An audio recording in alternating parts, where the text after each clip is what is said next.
ब्रह्मविद्या सम्प्रदायकर्तृभ्यो वंशर्षिभ्यो महद्भ्यो नमो गुरुभ्यः। सर्वोपप्लवरहितप्रज्ञानघनप्रत्यगर्थो ब्रह्मैवाहमस्मि।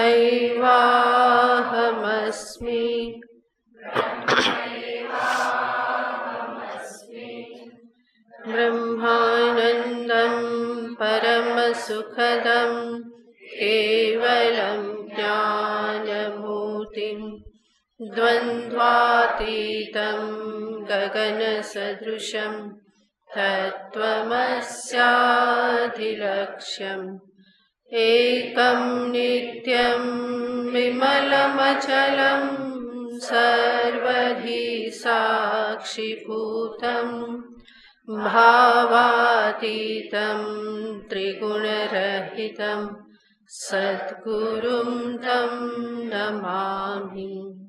सदाशिवसमारम्भां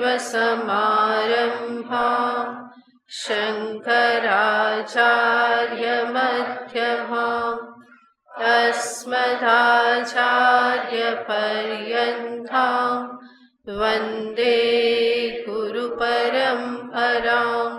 श्रुतिस्मृतिपुराणानाम् आलयं करुणालयं नमामि भगवत्पादं शङ्करं लोकशङ्करम्। शङ्करं शङ्कराचार्यं केशवं बादरायणं सूत्रभाष्यकृतौ वन्दे भगवन्तौ पुनः पुनः। ईश्वरो गुरुरात्मेति मूर्तिभेदविभागिने व्योमवद्व्याप्तदेहाय दक्षिणामूर्तये नमः। ॐ सहना भवतु सहनौ भुनक्तु सह वीर्यङ्करवावहै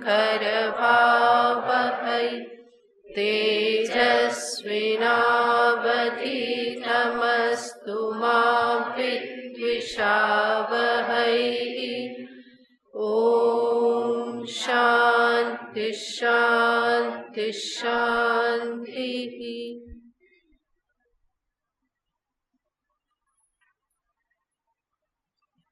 ॐ पूर्णमदः पूर्णमिदम् पूर्णमदः पूर्णमिदम् पूर्णात् पूर्णमुदच्यते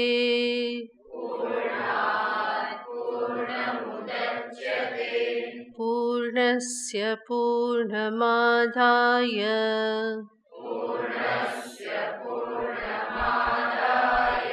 पूर्णमेवावशिष्यते।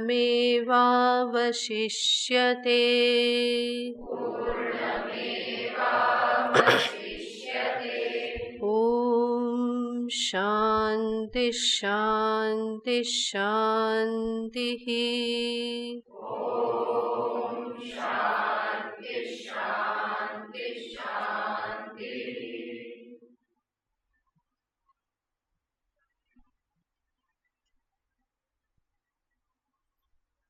સમસ્ત વેદાંત શાસ્ત્રનો સાર દર્શાવતા પ્રસિદ્ધ વાક્ય તમે સાંભળો છો. બ્રહ્મ સત્યમ જગન મિથ્યા જીવો બ્રહ્મૈવ ન અપરઃ. આ સમસ્ત વેદાંત શાસ્ત્રનો સિદ્ધાંત છે. બ્રહ્મ પરમાત્મા સત્ય છે. દ્રશ્યમાન જગત મિથ્યા છે. જીવ બ્રહ્મ જ છે, બ્રહ્મથી જુદો નથી. આજે વેદાંત સિદ્ધાંત એને જ આ ઈશાવાસ્ય ઉપનિષદના શાંતિ મંત્રમાં પણ દર્શાવવામાં આવ્યો છે.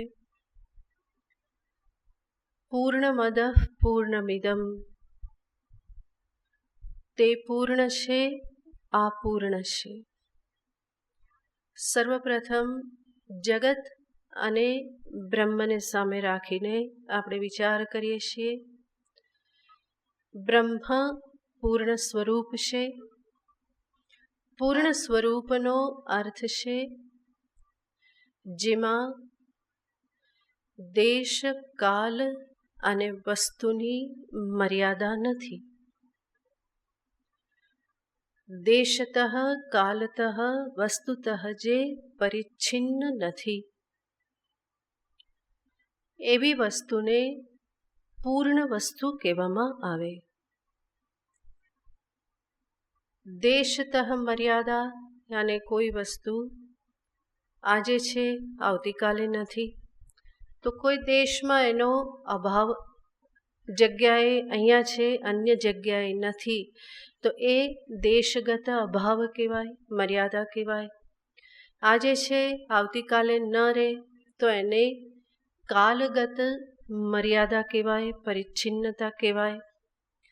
અને એક વસ્તુ રૂપે હોય, અન્ય વસ્તુ રૂપે ન હોય, અન્ય વસ્તુ રૂપે એનો અભાવ હોય, તો એને કહેવામાં આવે વસ્તુતઃ પરિચ્છેદ, મર્યાદા. જ્યારે બ્રહ્મને માટે કહેવામાં આવે છે કે એમાં દેશ, કાલ, વસ્તુ આ ત્રણમાંથી કોઈને લઈ અને કોઈ મર્યાદા નથી.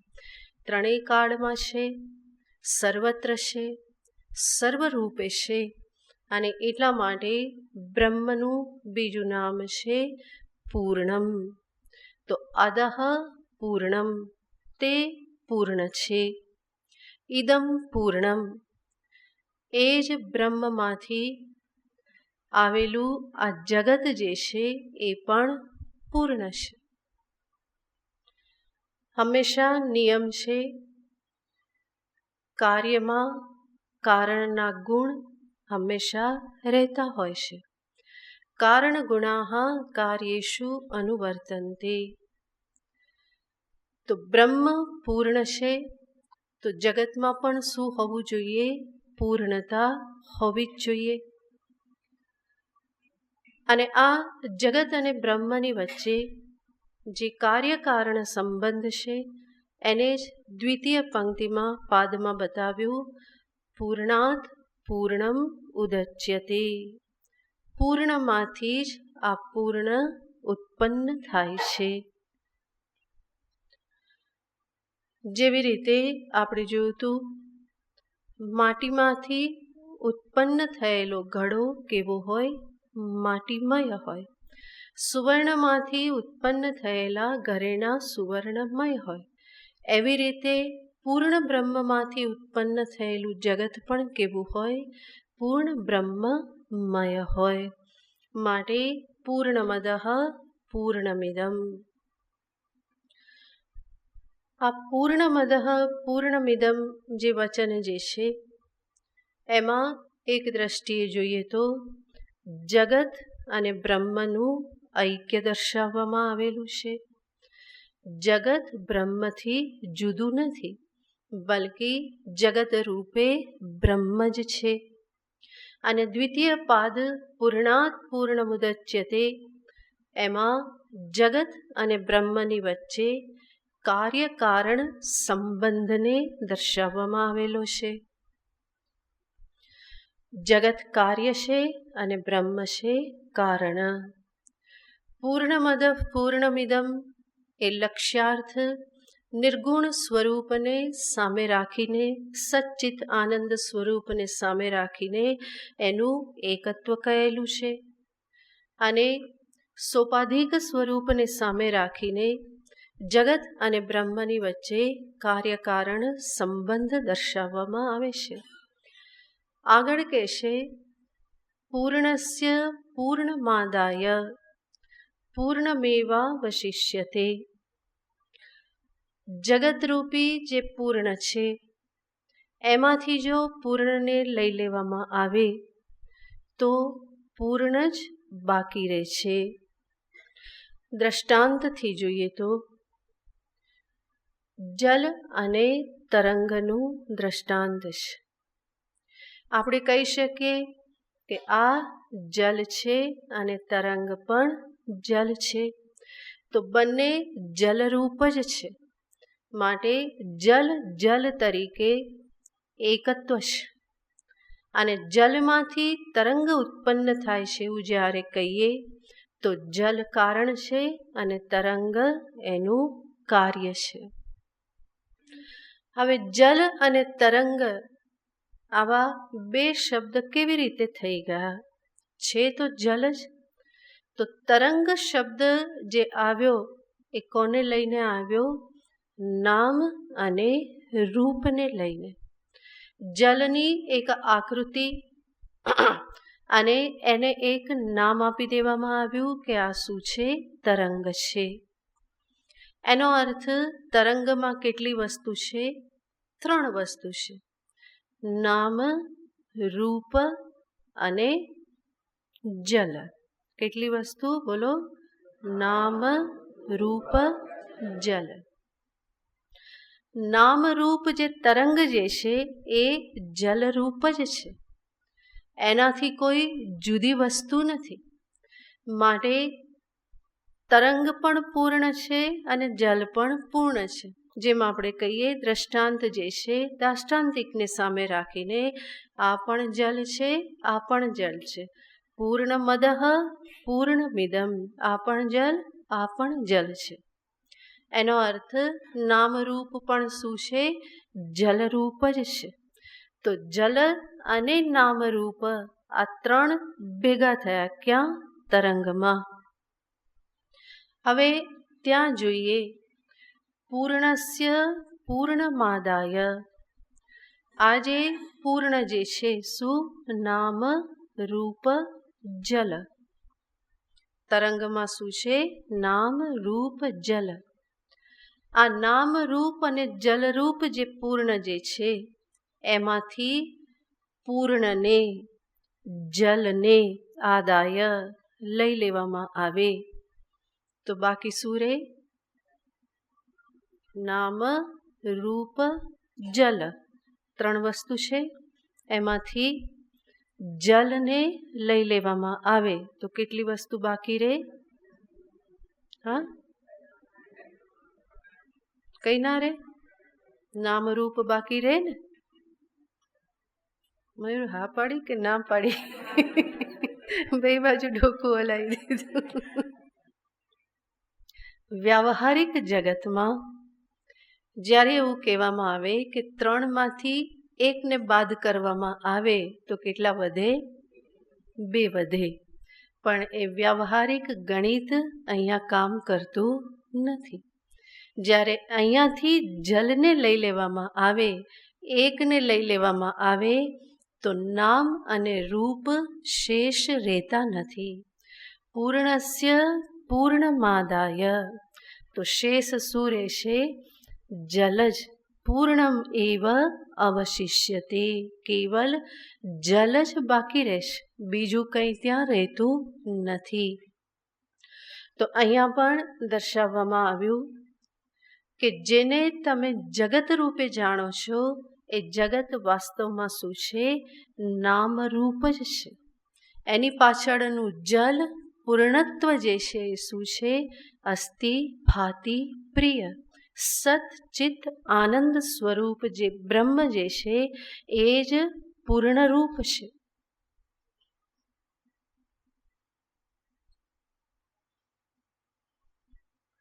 તો પૂર્ણસ્ય પૂર્ણમાદાય. નામરૂપમાંથી જલને લઈ લેવામાં આવે તો કેવળ જળ જ શેષ રહે છે, નામરૂપ જેવું કંઈ રહેતું નથી. એવી જ રીતે નામરૂપાત્મક એવા જગતમાંથી અસ્થિભાતિ પ્રિયને જો એક બાજુ કરવામાં આવે તો નામરૂપાત્મક જગત જેવું કંઈ રહેતું નથી, પરંતુ શેષ શું રહેશે? પૂર્ણમ એવ અવશિષ્યતે, પૂર્ણમેવાવશિષ્યતે, પૂર્ણ જ શેષ રહેશે. એનો અર્થ છે કે આ પૂર્ણ રૂપ, સચ્ચિદાનંદ રૂપ, દેશકાલ વસ્તુ પરિચ્છેદ શૂન્ય એવું બ્રહ્મ તત્વ જ પરમ સત્ય છે. નામરૂપાત્મક જગત જે છે એ મિથ્યા છે. નામરૂપાત્મક જગત મિથ્યા અને બ્રહ્મ સત્ય. તો આજે વેદાંત સિદ્ધાંત બ્રહ્મ સત્યમ જગન મિથ્યા એને આ શાંતિ મંત્રમાં દર્શાવવામાં આવ્યું. બીજો સિદ્ધાંત જીવ બ્રહ્મૈવ ન અપરઃ. આ જે સિદ્ધાંત જે છે એ પણ આ જ શાંતિ મંત્રમાં દર્શાવવામાં આવેલ છે. આપણે પૂર્વ જે અર્થ જોયો એ અર્થ છે જગત અને બ્રહ્મની અભિન્નતા. હવે બીજી રીતે અર્થ જોઈએ કે જેમાં જીવ અને બ્રહ્મની અભિન્નતાને દર્શાવવામાં આવે છે. તો ત્યાં અર્થ કેવી રીતે થાય જોઈએ તો પૂર્ણમદઃ પૂર્ણમિદમ. આજે પ્રથમ પાદ છે એનો અર્થ થાય છે અદહ યાને તે બ્રહ્મ. તે બ્રહ્મ પૂર્ણ છે અને પૂર્ણમિદમ, ઇદમ યાને જીવ રૂપ જે છે. આ યાને જે પ્રત્યક્ષ અનુભવમાં આવી રહેલું છે તો તે બ્રહ્મ પૂર્ણ છે અને આ જીવ પૂર્ણ છે. અનેક વખત આપણે સાંભળ્યું છે કે આ જે પૂર્ણતા કે એકત્વ જે કહેવામાં આવે છે એ ચૈતન્ય સ્વરૂપને સામે રાખીને કહેવામાં આવે છે કે જે ચૈતન્ય નિર્ગુણ નિરાકાર સ્વરૂપ છે. તો નિર્ગુણ નિરાકાર ચૈતન્ય એ જ તત્પદનો લક્ષ્યાર્થ છે, એ જ ત્વમ પદનો પણ લક્ષ્યાર્થ છે.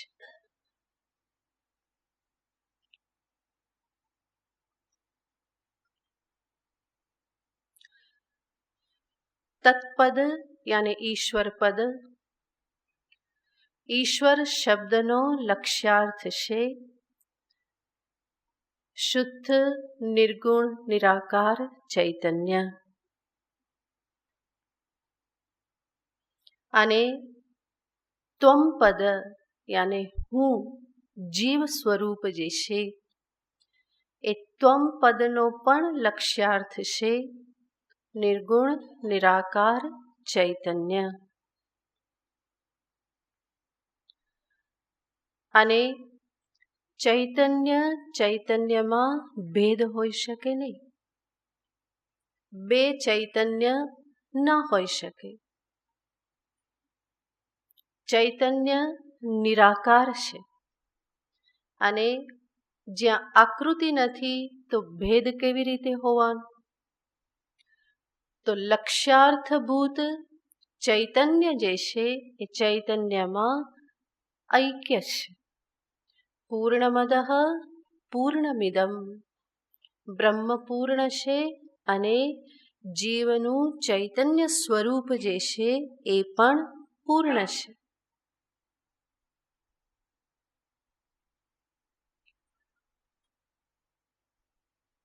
પૂર્ણાત પૂર્ણમુદચ્યતે. જીવ અને બ્રહ્મ બંને પૂર્ણ કેવી રીતે? બ્રહ્મ તો પૂર્ણ છે, સમજી શક્યા.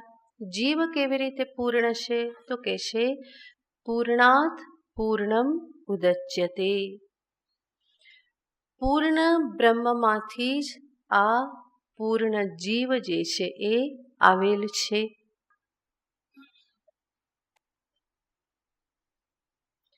કેવી રીતે? દ્રષ્ટાંતથી જોઈએ તો જેવી રીતે મહાકાશમાંથી ઘટાકાશ આવ્યું કહેવામાં આવે, મહાકાશમાંથી ઘટાકાશ ઉત્પન્ન થયું. મહાકાશમાંથી ઘટાકાશ કેવી રીતે ઉત્પન્ન થશે? ત્યાં વસ્તુતઃ આકાશમાં કોઈ ઉત્પત્તિની પ્રક્રિયા થતી નથી, કે પછી જેને આપણે ઘટાકાશ કહીએ છીએ ત્યાં પણ કોઈ ઉત્પત્તિની પ્રક્રિયા થતી નથી. પરંતુ મહાકાશને ઘટાકાશ કહેવા લાગીએ છીએ શેના આધારે? આ એક ઉપાધિના આધારે, આ એક આકૃતિ ઉપાધિના આધારે જ્યારે આકાશને જોવામાં આવે તો એ આકાશને આપણે શું કહી દઈએ છીએ? ઘટાકાશ કહીએ છીએ. આ મહાકાશમાંથી ઘટાકાશ જે પૂર્ણાત પૂર્ણ મુદચ્યતે જે કહેવામાં આવ્યું, ત્યાં વાસ્તવમાં ઉત્પત્તિ જેવી કોઈ પ્રક્રિયા થતી નથી. માટે જીવ બ્રહ્મમાંથી ઉત્પન્ન થયો એવું જ્યારે કહેવામાં આવે તો વસ્તુતઃ ઉત્પત્તિની કોઈ પ્રક્રિયા ત્યાં છે નહીં. પરંતુ એ જ ચૈતન્ય સ્વરૂપને જ્યારે આ એક દેહાદી ઘટરૂપી ઉપાધિના આધારે એને જોવામાં આવે તો મહાકાશને જ શું કહી દેવામાં આવે છે? ઘટાકાશ કહેવામાં આવે છે. એવી જ રીતે પૂર્ણ બ્રહ્મને જ શું કહેવામાં આવે છે? જીવ કહેવામાં આવે છે. તો મહાકાશમાંથી ઘટાકાશ જે થયું, વસ્તુતઃ મહાકાશના સ્વરૂપમાં કોઈ પરિવર્તન થયું નથી. જે ઘટાકાશ છે એ કયું શું છે? મહાકાશ જ છે. એમાં કોઈ પરિવર્તન થયું નથી. પરંતુ જ્યારે એને ઉપાધિ દ્રષ્ટિથી જોવામાં આવે તો એને આપણે ઘટાકાશ કહીએ છીએ. એવી જ રીતે આ દેહ અંતઃકરણની ઉપાધિથી જ્યારે જોવામાં આવે ચૈતન્યને તો એને જીવ કહી દેવામાં આવે છે. બાકી જીવનું જે મૂળભૂત સ્વરૂપ, અધિષ્ઠાન સ્વરૂપ જે છે, અધિષ્ઠાન ચૈતન્ય સ્વરૂપ, એ બ્રહ્મ સ્વરૂપ જ છે. એમાં કોઈ ભેદ ક્યારેય પણ પડતો નથી. માટે બ્રહ્મ જે પૂર્ણ, એ જ પૂર્ણરૂપ કોણ છે? આ જીવ છે. કેવલ ઉપાધિના આધારે કહેવામાં આવે કે બ્રહ્મમાંથી આ જીવ થયો, શિવ થકી જીવ થયો. તો શિવમાંથી જીવ થયો એ શેના આધારે? ઉપાધિના આધારે. સ્વરૂપમાં કોઈ પરિવર્તન ક્યારેય પણ થયેલું નથી. તો પૂર્ણમદઃ પૂર્ણમિદં પૂર્ણાત પૂર્ણમુદચ્યતે. આગળ કહેશે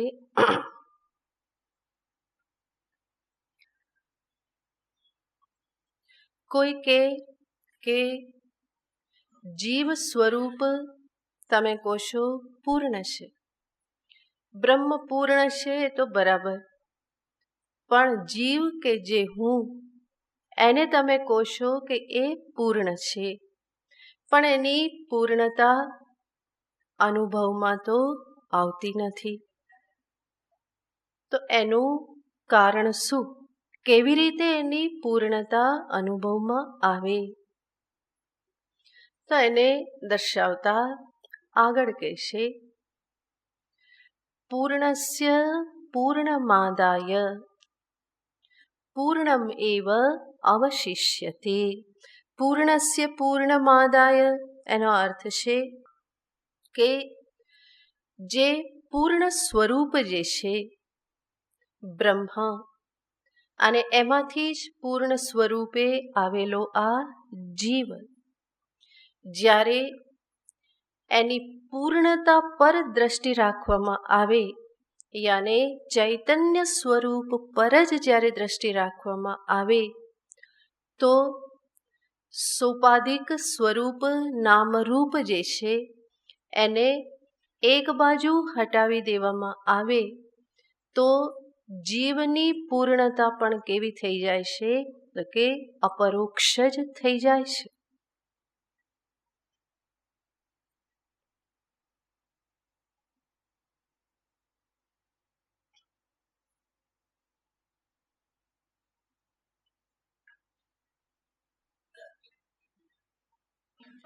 પૂર્ણસ્ય પૂર્ણમાદાય, યાને જીવના સ્વરૂપમાં જે પૂર્ણત્વ અંશ, ચૈતન્ય અંશ જે છે એને જ માત્ર સામે રાખીને જોવામાં આવે, યાને નામરૂપાત્મક ઉપાધિ અંશને છોડીને જ્યારે કેવળ સ્વરૂપ પર દ્રષ્ટિ રાખવામાં આવે તો ત્યારે કોનું દર્શન થશે? જીવના પૂર્ણત્વનું દર્શન થશે. જેવી રીતે આગળ આપણે જોયેલું હતું, નામ, રૂપ, જલ આ ત્રણેય મળીને શું થાય છે? કે ત્રણેય મળીને પૂર્ણ રૂપ તરંગ જે છે એ કહેવામાં આવે છે. હવે તરંગની પૂર્ણ રૂપ જે જલરૂપતા જે છે એને જોવી હોય તો શું કરવું પડે? તરંગના નામરૂપને હટાવી અને એનું જે જલરૂપ જે છે એના ઉપર જ દ્રષ્ટિ રાખવી પડે. એવી જ રીતે અહીંયા પણ જીવયાને શું છે? કે જીવના સ્વરૂપમાં પણ આ નામરૂપાત્મક ઉપાધિ અંશ છે. એ નામરૂપાત્મક ઉપાધિ અંશને એક બાજુ હટાવી અને જે લક્ષ્યાર્થભૂત ચૈતન્ય સ્વરૂપ જે છે એને જ્યારે ગ્રહણ કરવામાં આવે તો જીવનું પૂર્ણત્વ પણ અપરોક્ષ બની રહેશે.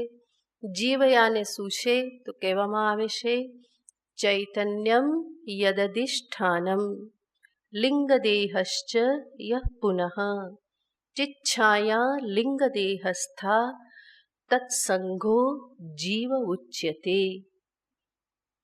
પંચદશીમાં આ શ્લોક આવેલો છે. જીવ શું છે? સંઘ છે, યાને સમૂહ છે. કેટલીક વસ્તુઓનો સમૂહ છે. કઈ વસ્તુઓ એમાં છે? તો 3 વસ્તુ બતાવવામાં આવેલી છે. જીવયાને અધિષ્ઠાન ચૈતન્ય, સૂક્ષ્મ શરીર અને સૂક્ષ્મ શરીરમાં પડતું ચૈતન્યનું પ્રતિબિંબ.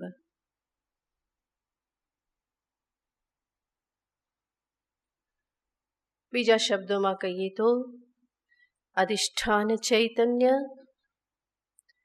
અંતઃકરણ અને ચિદાભાસ. ચિદાભાસ યાને ચૈતન્યનું પ્રતિબિંબ, અંતઃકરણ યાને લિંગ શરીર, સૂક્ષ્મ શરીર. તો આ 3 વસ્તુનો સમૂહ છે. આ સ્થૂળ દેહ પણ છે, પરંતુ સ્થૂળ દેહ દરેક જન્મમાં બદલાતો રહેશે, માટે એની જીવના સ્વરૂપમાં ગણતરી કરી નથી. સ્વરૂપ હોય તો એ હંમેશા હોય સાથે ને સાથે, પણ આ સ્થૂળ દેહ દરેક જન્મમાં બદલાઈ જાય છે, પરંતુ સૂક્ષ્મ શરીર અને ચિદાભાસ એક જ રહેશે અને અધિષ્ઠાન ચૈતન્ય તો છે જ. તો આ જે 3 વસ્તુ કે જેને જીવ કહેવામાં આવે છે, આ હંમેશા ગોખી લેવાનું, બરાબર? જીવ એટલે શું? આ 3 વસ્તુનો સમૂહ છે. અને શ્લોક પણ યાદ કરી લેવાનો, બરાબર? હું અત્યારે ફરી એક વખત બોલાવું, પછી અહીંયા બોર્ડ પર લખી દેશે. નેક્સ્ટ ક્લાસમાં તમે લખી લેજો અને યાદ કરી લેવાનું. વારંવાર આવશે અને આ જીવનું સ્વરૂપ સ્પષ્ટ હશે તો જ બ્રહ્મ સ્પષ્ટ થશે. નહીં તો જીવના સ્વરૂપમાં ગરબડ, પોતાનામાં જ ગરબડ, તો પછી આગળ વધવું તકલીફ પડે. માટે પહેલાં તો જાણવું પડે કે હું વર્તમાન સ્થિતિમાં હું એટલે કોણ, હું મને પોતાને શું સમજું છું, અને પછી એમાં વિવેક કરાવવામાં આવે તો ખબર પડે કે હા, આટલો અંશ જે છે એ વાસ્તવિક સ્વરૂપ નથી અને આટલો અંશ જે છે એ મારું સ્વરૂપ છે. તો આને જ તો વિવેક કહેવામાં આવે, આત્મા અનાત્મ વિવેક. તો જીવના સ્વરૂપને સમજવું પડે કે જીવ યાને શું. એક વખત શ્લોક બોલાવું છું. ચૈતન્યમ યદધિષ્ઠાનમ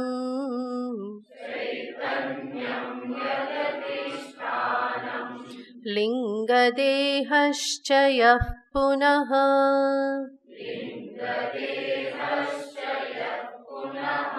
ચિચ્છાયા લિંગદેહસ્થા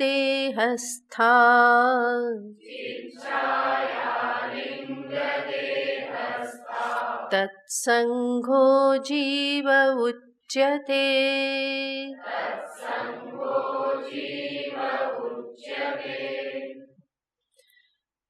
ચૈતન્યમ યદધિષ્ઠાનમ. અધિષ્ઠાન ચૈતન્ય. અધિષ્ઠાન ચૈતન્યનો અર્થ છે શુદ્ધ વ્યાપક ચૈતન્ય. બધું જ બ્રહ્મ અધિષ્ઠાનમાં જ છે. તો જીવ પણ ક્યાં હોય? બ્રહ્મ અધિષ્ઠાનમાં જ હોય. તો સમસ્ત નામરૂપાત્મક જગતનું અધિષ્ઠાન છે બ્રહ્મ ચૈતન્ય. તો જીવનું પણ અધિષ્ઠાન શું હોય? બ્રહ્મ ચૈતન્ય હોય જ. તો દરેક વસ્તુના સ્વરૂપમાં આ એક અંશ હંમેશા હોય, અને એ શું? અધિષ્ઠાન ચૈતન્ય.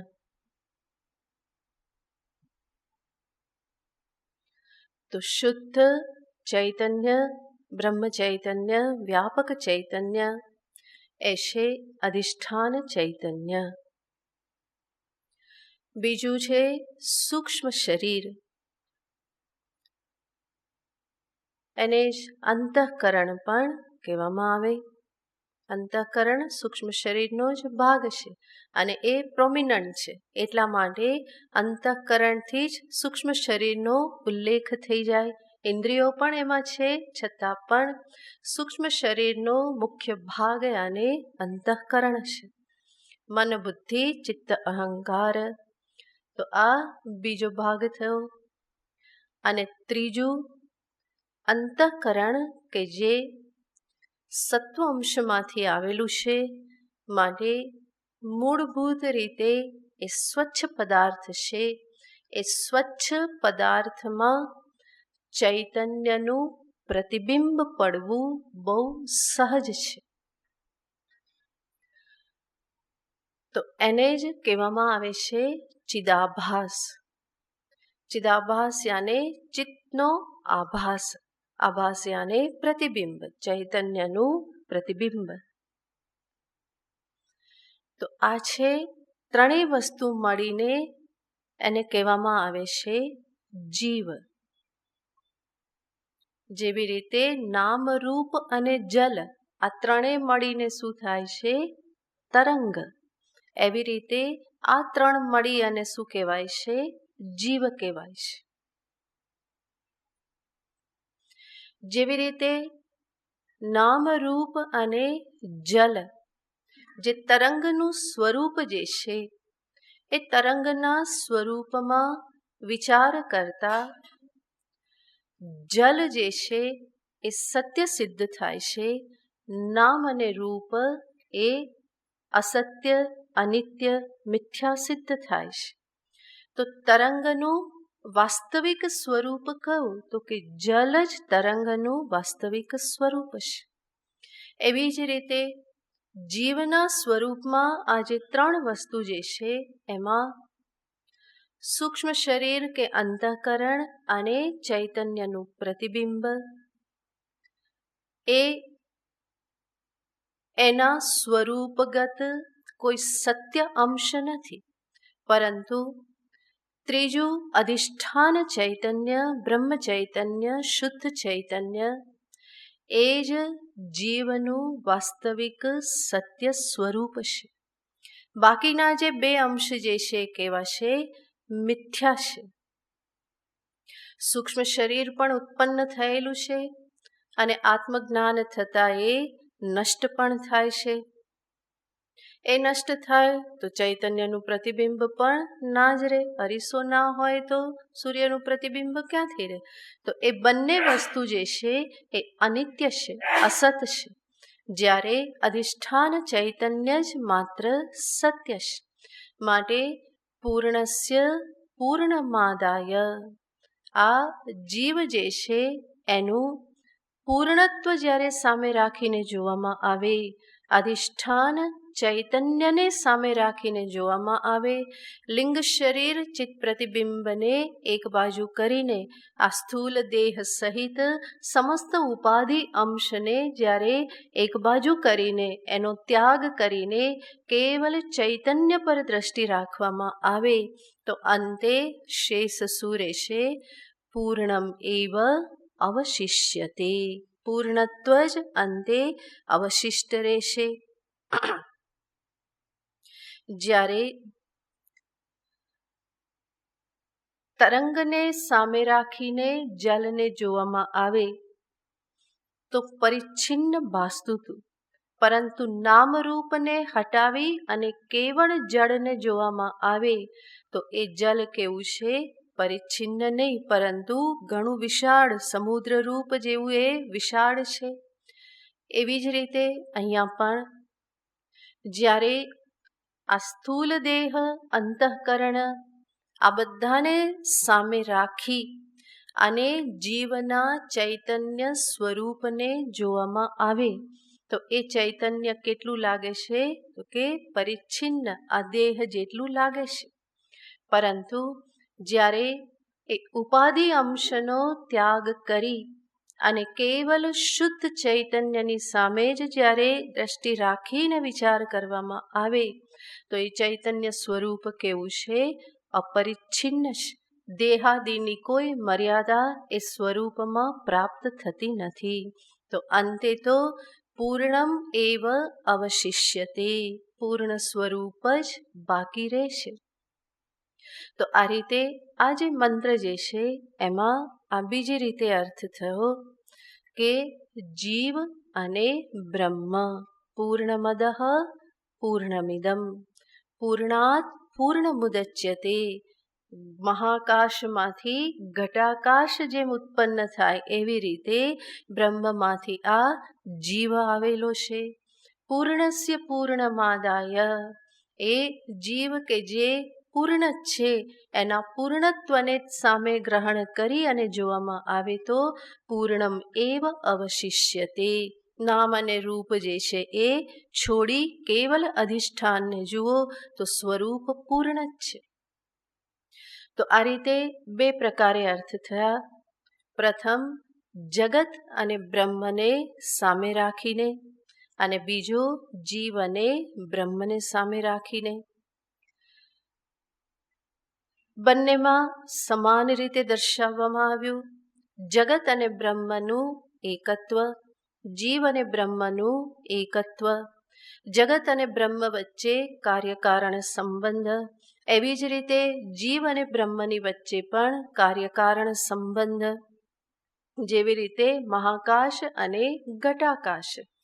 અને ત્રીજા પાદમાં દર્શાવવામાં આવ્યું પૂર્ણસ્ય પૂર્ણમાદાય, જેવી રીતે નામરૂપ અને જલમાંથી નામરૂપને છોડી અને જલને ગ્રહણ કરવામાં આવે, અથવા તો નામરૂપને લઈ લેવામાં આવે તો બાકી શું રહેશે? જલ જ રહેશે. એવી જ રીતે અહીંયા પણ જીવના સ્વરૂપમાંથી ઉપાધિ અંશને છોડી કેવલ અધિષ્ઠાન ચૈતન્ય પર દ્રષ્ટિ રાખવામાં આવે તો પૂર્ણમ એવ અવશિષ્યતે. અને જગતમાં પણ નામરૂપને હટાવવામાં આવે તો પૂર્ણમ એવ અવશિષ્યતે. તો આ સમસ્ત મંત્ર જે છે એ જીવ, જગત, બ્રહ્મ આનું અભિન્નત્વ, એકત્વ પ્રતિપાદિત કરે છે. અને એમાં પણ મૂળ સ્વરૂપ પૂર્ણ બ્રહ્મનું સત્યત્વ બતાવે છે. પૂર્ણમ એવ અવશિષ્યતે આ પ્રમાણેના વચનથી. અને નામરૂપાત્મક જગત અથવા તો જીવના સ્વરૂપમાં રહેલ નામરૂપ અંશ જે છે એને મિથ્યા દર્શાવે છે. તો બ્રહ્મ સત્યમ જગન મિથ્યા જીવો બ્રહ્મૈવ ના પરઃ આ વેદાંત સિદ્ધાંત આ એક જ મંત્રમાં ઉપનિષદ દર્શાવી દેશે. છેલ્લે કહેશે ઓમ શાંતિ શાંતિ શાંતિ. આ ત્રિશાંતિ 3 પ્રકારના તાપની શાંતિને માટે છે, જે ફરી ફરીને આપણે જોયેલું છે. આદિભૌતિક, આદિદૈવિક અને આધ્યાત્મિક તાપ કે વિઘ્નની શાંતિને અર્થે 3 વખત શાંતિનું ઉચ્ચારણ કરવામાં આવે. તો આ સાથે શાંતિપાઠ પૂરો થયો. ત્યાર પછી ઉપનિષદ પ્રારંભ થાય છે. ફરી એક વખત શાંતિપાઠનું ઉચ્ચારણ બધા સાથે મળીને કરી લઈએ. ઓમ પૂર્ણમદ પૂર્ણમિદં પૂર્ણાત પૂર્ણમુદચ્યતે પૂર્ણસ્ય પૂર્ણમાદાય પૂર્ણમેવાવશિષ્યતે.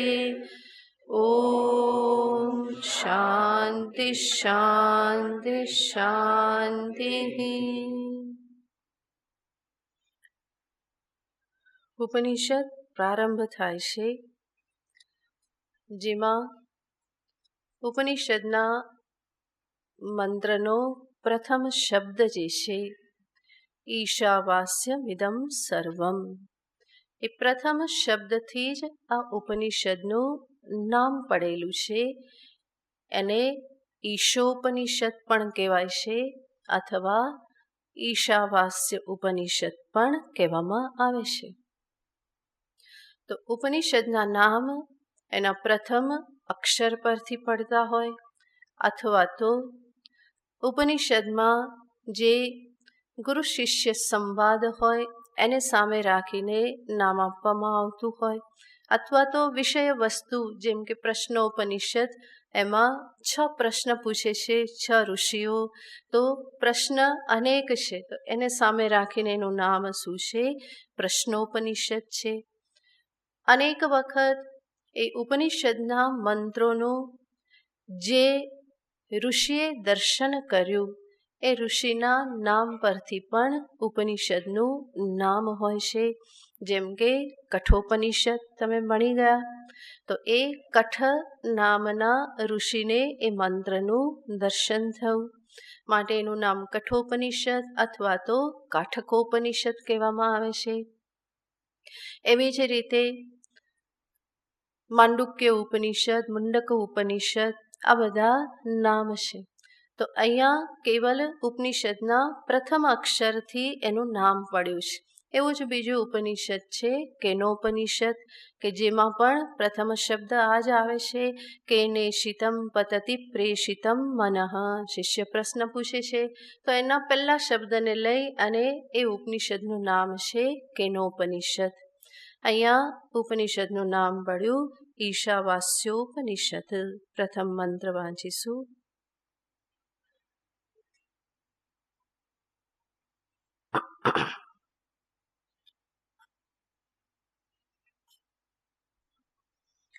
ઓમ ઈશાવાસ્યમિદં સર્વં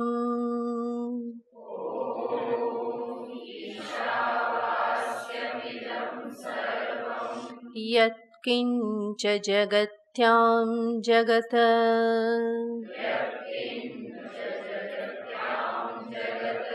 તેન ત્યક્તેન ભુંજીથાઃ.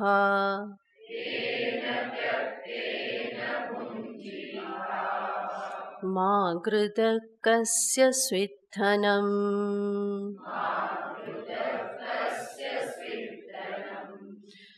ઓમ ઈશાવાસ્યમિદં સર્વં યત્કિંચ જગત્યાં જગત તેન ત્યક્તેન ભુંજીથાઃ. મા ગૃધઃ કસ્ય સ્વિદ્ધનમ.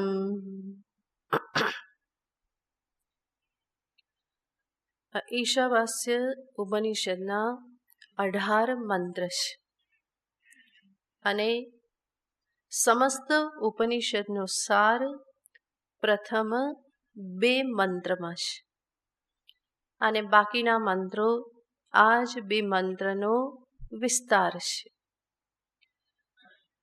અને ઉપનિષદનો સાર યાને ફરીને આપણે જોઈએ છીએ કે ઉપનિષદ શાસ્ત્ર મને એવું જ્ઞાન પ્રદાન કરવા માગે છે કે જે જ્ઞાનના પરિપાકે હું આ સંસાર બંધનથી મુક્ત થઉં.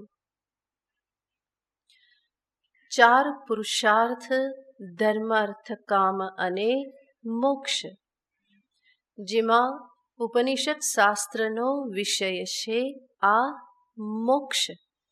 કેવી રીતે જીવ મોક્ષ પ્રાપ્ત કરે અને મોક્ષ માટેનું સાધન શું? તો ઉપનિષદ કહેશે કે જ્ઞાન એ જ સાધન છે. જ્ઞાનાદેવ તુ કૈવલ્યમ, જ્ઞાનથી જ કૈવલ્ય યાને મોક્ષની પ્રાપ્તિ છે. ઋતે જ્ઞાનાત ન મુક્તિ, જ્ઞાન વગર મુક્તિ નથી. બંને બાજુ ઉપનિષદ કહેશે જ્ઞાનથી જ મુક્તિ છે, જ્ઞાન વગર મુક્તિ નથી. કોઈ કહે કે ના, જ્ઞાન સિવાય બીજા કોઈ માર્ગથી અમે મુક્તિ પ્રાપ્ત કરી લઈશું, તો ઉપનિષદ કહેશે નાન્ય પંથા વિમુક્તયે, મુક્તિને માટે બીજો કોઈ માર્ગ નથી. કયો માર્ગ છે?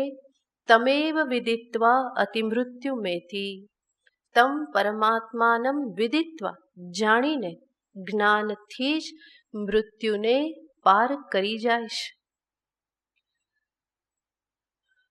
અને મૃત્યુને પાર કરવું એટલે શું?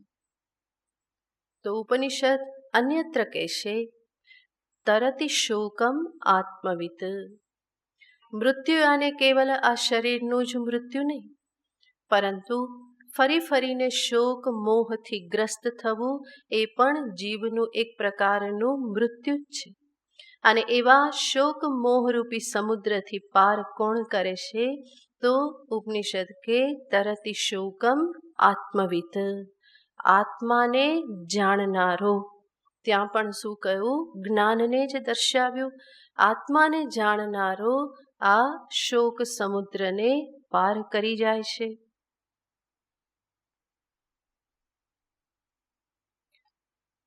કોઈ કહે કે સારું, જ્ઞાનથી મુક્તિ થાય છે, પણ જ્ઞાન અમે અમારી રીતે પ્રાપ્ત કરી લઈશું. આ ઉપનિષદ ભણો ને પેલું ભણો ને પેલું ભણો ને એવું બધું શું કરવાને? તો સ્વયં વેદ કહેશે, ઉપનિષદ કહેશે ના વેદ વિન મનુતે. જે વેદ ઉપનિષદ આદિ ભણતો નથી એ આત્માને જાણતો નથી. ના વેદ વિન મનુતે, અવેદવિત ન મનુતે. જે વેદાભ્યાસ ઉપનિષદનો અભ્યાસ કરતો નથી એ આને જાણતો નથી.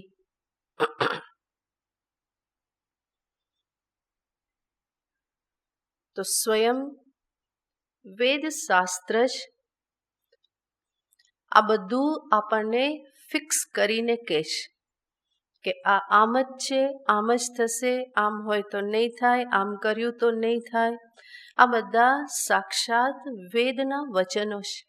અને વેદ વચન યાને સાક્ષાત પરમાત્માના વચન છે, ઈશ્વર વચન છે.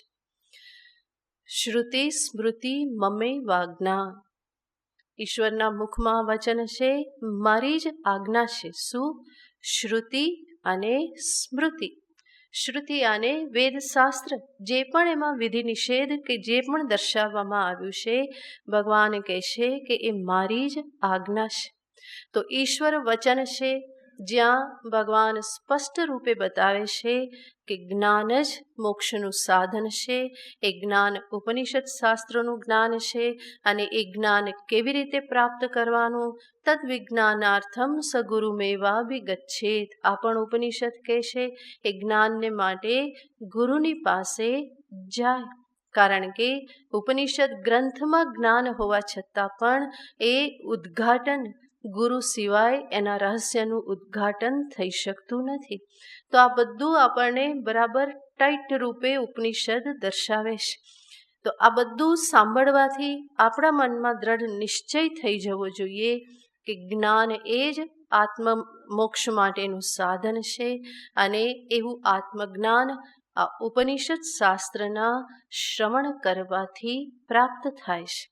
તો એવું આ એક ઈશાવાસ્ય ઉપનિષદ છે કે જેમાં આ રીતે સર્વપ્રથમ મંત્રમાં જ્ઞાનને દર્શાવવામાં આવેલું છે.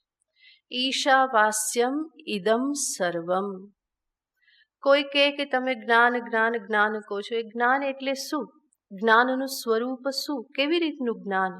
તો એ જ્ઞાનના સ્વરૂપને પ્રકારને આ પ્રથમ મંત્રમાં દર્શાવવામાં આવેલું છે કે જ્ઞાન કેવા પ્રકારનું જ્ઞાન હોય.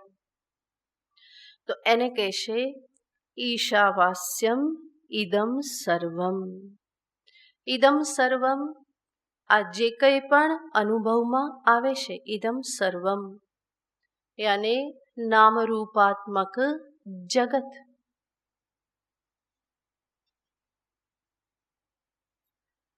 જે નામરૂપાત્મક જગત અનુભવમાં આવી રહ્યું છે એ ઇદમ સર્વમ ઈશાવાસ્યમ, ઈશ્વર વડે આચ્છાદનીય છે.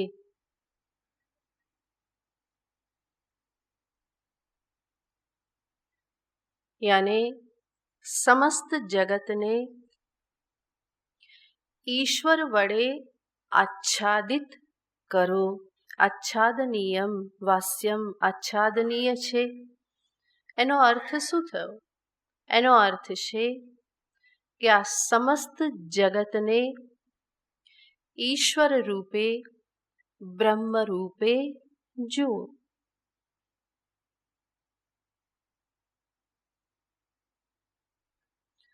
અત્યારે તમે જોઈ રહ્યા છો કેવળ નામ અને રૂપને. ઉપનિષદ કહેશે કે એ જ નામરૂપાત્મક જગતને બ્રહ્મ રૂપે જુઓ. યાને શાસ્ત્રની દ્રષ્ટિમાં જગત અને બ્રહ્મ એવી બે વસ્તુ નથી, બલ્કિ કઈ વસ્તુ છે? પૂર્ણમદઃ પૂર્ણમિદમ. એ જ પૂર્ણ બ્રહ્મની અભિવ્યક્તિ આ જગત છે. તો જગત બ્રહ્મથી કોઈ ભિન્ન વસ્તુ નથી. એને જ આપણી ભાષામાં આપણા નરસિંહ મહેતા કે અખિલ બ્રહ્માંડમાં એક તું શ્રી હરિ, જુજવે રૂપે અનંત ભાસે. ઘાટ ઘડિયા પછી નામ રૂપ જુજવા, અંતે તો હેમનું હેમ હોયે, પૂર્ણમેવાવશિષ્યતે. એ જ શું છે? અંતે તો હેમનું હેમ હોય. તો એક જ તત્વ સમસ્ત નામ રૂપ રૂપે અભિવ્યક્ત થયું છે. જેવી રીતે એક જ જલ બધા જ તરંગ રૂપે, ફીણ રૂપે, પરપોટા રૂપે એ જલની જ અભિવ્યક્તિ છે, એવી જ રીતે સમસ્ત જગત રૂપે કોની અભિવ્યક્તિ છે? બ્રહ્મની જ અભિવ્યક્તિ છે. સર્વમ ખલુ ઇદમ બ્રહ્મા. ઉપનિષદ કહે છે આ બધું જ શું છે? વાસ્તવમાં બ્રહ્મ જ છે. તો એ જ જ્ઞાન છે. એક અખંડ પૂર્ણ બ્રહ્મ તત્વનું દર્શન એને જ ઉપનિષદ જ્ઞાન સ્વરૂપે દર્શાવે છે. કેવલ હું બ્રહ્મ છું અને આ બીજા બધા તો કઈ કામના નહીં. હું તો કોણ છું? બ્રહ્મ છું. બીજા બધા તો સંસારી જીવ બધા એ જ કીચડમાં પડેલા છે. આવી રીતે જો કોઈ જ્ઞાની કહે તો શું સમજવું? એ જ્ઞાની નથી. જેણે તત્વને સમજી લીધું એના માટે તત્વ સિવાય બીજું કંઈ રહેતું નથી. અને એ જ જ્ઞાનની પરાકાષ્ઠા છે. ઈશાવાસ્યમ ઇદમ સર્વમ. ઉપનિષદ કહેશે સર્વમ, કંઈ બાકી રાખવાનું નથી. જરા પણ જો કંઈ બાકી રહી ગયું, બ્રહ્મ સ્વરૂપથી ભિન્ન રાખી દીધું, તો સમજવાનું કે એ જ્ઞાન પૂર્ણ જ્ઞાન નથી. ઉદ અપી અલ્પમ અપી અંતરમ કુરુતે. જરાક પણ બ્રહ્મથી અંતર કર્યું તો તમે જ્ઞાની નથી, બ્રહ્મ સ્વરૂપ નહીં થાવ, પૂર્ણ બ્રહ્મ સ્વરૂપનું ભાન નહીં થાય. એટલા માટે ઉડિયા બાબાજી મહારાજ અનેક વખત કહેતા, હાથમાં રેતી ઉઠાવીને કે આ રેતીના કણકણમાં બ્રહ્મ દર્શન ન થાય ત્યાં સુધી સમજવું કે સાચું બ્રહ્મ દર્શન બ્રહ્મ જ્ઞાન નથી થયું. તો કણ કણ શેનાથી વ્યાપ્ત છે? એ જ અધિષ્ઠાન ચૈતન્યથી વ્યાપ્ત છે. અને એ જ જ્ઞાન સાચું જ્ઞાન છે. એને જ ઉપનિષદ અહીંયા કહે છે ઈશાવાસ્યમ ઇદમ સર્વમ. ઈશ્વર વડે, બ્રહ્મ વડે આ બધું જ આચ્છાદનીય છે. આપણે અનેક વખત દ્રષ્ટાંત જોયું છે. આચ્છાદન કરવું યાને એને ઢાંકી દેવું. કોઈ પણ વસ્તુને જ્યારે ઢાંકવામાં આવે તો પછી દર્શન શેનું થાય? જેનાથી ઢાંકેલું છે એનું જ દર્શન થાય. જેમ કે આ ઘટ જે છે, આ ઘટને ઢાંકી દેવામાં આવ્યો તો આચ્છાદન થયું. શેનાથી? હસ્તેન આચ્છાદનીયમ, હાથથી ઢાંકી દેવામાં આવ્યું. તો જેનાથી ઢાંક્યું એનું જ દર્શન થવાનું, જે ઢંકાયું એનું દર્શન થતું નથી. તો એવી જ રીતે જ્યારે અહીંયા કહેવામાં આવે કે આખું જગત ઇદમ સર્વમ ઈશ્વર વડે આચ્છાદનીય છે, એનો અર્થ સમસ્ત જગતમાં ઈશ્વર દર્શન જ કરણીય છે. સમસ્ત જગતમાં કોનું દર્શન થાય? બ્રહ્મ દર્શન થાય. એ જ મોક્ષ માટેનું સાધન છે. એવું જ્ઞાન જે છે એ જ મોક્ષનું સાધન છે. અને જ્યારે કહેવામાં આવે કે સમસ્ત જગતમાં ઇદમ સર્વમ, તો એમાં હું બાકી રહી જાઉં ખરો? બધું જ ઇદમ સર્વમ, બધું બ્રહ્મ છે, પરંતુ હું તો કેવી રીતે બ્રહ્મ? હું તો દાસાનું દાસ, હે ને, આપના ચરણની રજ. તો એવું નહીં. સમસ્ત જગતમાં હું પણ આવી જ જાઉં. આ દેહ જે છે એ જગતની અંદર છે, અંતઃકરણ જગતનો ભાગ છે. તો આ બધું જ શું છે? ઈશ્વર વડે આચ્છાદનીય. એ દેહ અને અંતઃકરણને પણ શેનાથી આચ્છાદન કરવાના છે? અધિષ્ઠાન ચૈતન્યથી. ચૈતન્યમ યદધિષ્ઠાનમ, એ જ સત્ય સ્વરૂપ છે, એ જ બ્રહ્મ સ્વરૂપ છે. તો વાસ્તવમાં જીવ અને જગત બંને શું છે? બ્રહ્મરૂપ જ છે. જીવ જગત બ્રહ્મથી ભિન્ન નથી. માટે કહેવામાં આવે જીવ જગત અને ઈશ્વરની પાછળનું એક સત્ય તત્વ જે છે, અધિષ્ઠાન ચૈતન્ય બ્રહ્મ તત્વ, એને સમજવું, એને જ કહેવામાં આવે છે બ્રહ્મ જ્ઞાન, આત્મજ્ઞાન. અને એ પ્રાપ્ત કરવા માટે જ અહીંયા ઉપનિષદ આપણને કહે છે ઈશાવાસ્યમ, ઈશ્વર વડે આચ્છાદનીય છે. કેવી રીતે આ બધું ઈશ્વર રૂપ જ છે? કેવી રીતે સિદ્ધ થાય? એને આવતા વખતે જોઈશું.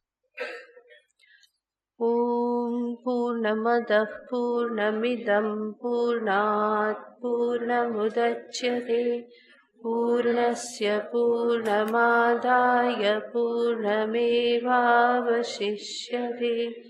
ઓમ શાંતિ શાંતિ શાંતિ. હરિ ઓમ શ્રી ગુરુભ્યો નમઃ. હરિ ઓમ.